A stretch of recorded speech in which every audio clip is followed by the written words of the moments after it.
ഈ വീഡിയോയിൽ പറയാൻ ഉദ്ദേശിക്കുന്നത് കർഗഹോമത്തെക്കുറിച്ചാണ്. കർഗഹോമം എന്ന് പറയുന്നത് ബാലാരിഷ്ടതകൾക്ക് വേണ്ടി, കുട്ടികൾക്ക് വേണ്ടി മാത്രം ചെയ്യുന്നൊരു ഹോമമല്ല.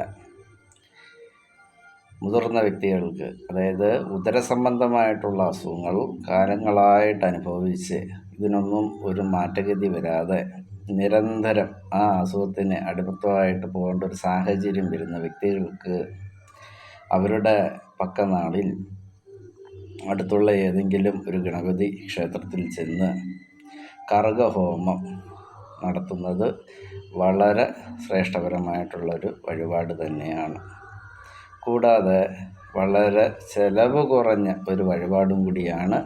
അതിലുപരി ഫലവും നമ്മൾക്ക് വളരെ പെട്ടെന്ന് തന്നെ അതിൻ്റെ മാറ്റഗതികൾ നമുക്കുണ്ടാവുകയും ചെയ്യും. ആയുർ സൂക്ത മന്ത്രജപത്താലാണ് ഈ ഒരു കർഗഹോമം നമ്മൾ ചെയ്യേണ്ടത്.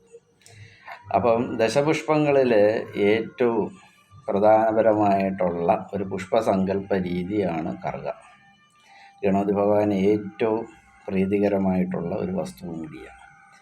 അത് 3 പവിത്രം കെട്ടി ആ നെയ്യിൽ മുക്കി ആ ആജ്യാദി കർമ്മക്രിയകൾ മന്ത്രജപത്താൽ ചെയ്തു കഴിഞ്ഞാൽ ആ ചൈതന്യം സൂര്യനിലേക്ക് ചെന്ന് സൂര്യൻ വഴി ഈ വ്യക്തി എവിടാണോ വസിക്കുന്നത് അദ്ദേഹത്തിൻ്റെ ശരീരത്തിലേക്ക് അത് സ്പർശിക്കും.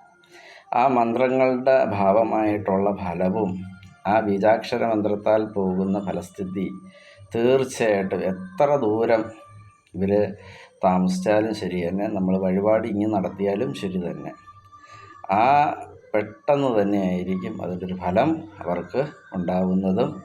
കൂടാതെ ഇതിനകത്ത് ഹവിസ്സും വെച്ച് പൂജിച്ചാൽ അത്യുത്തമകരമായിട്ടുള്ളൊരു കാര്യമാണ്. ഗണപതി പ്രീതി നേടാനും ഈ ഒരു എളിയ വഴിപാട് ചെയ്താൽ നമുക്കത് ഫലപ്രാപ്തിയിലേക്കായി മാറുകയും ചെയ്യും.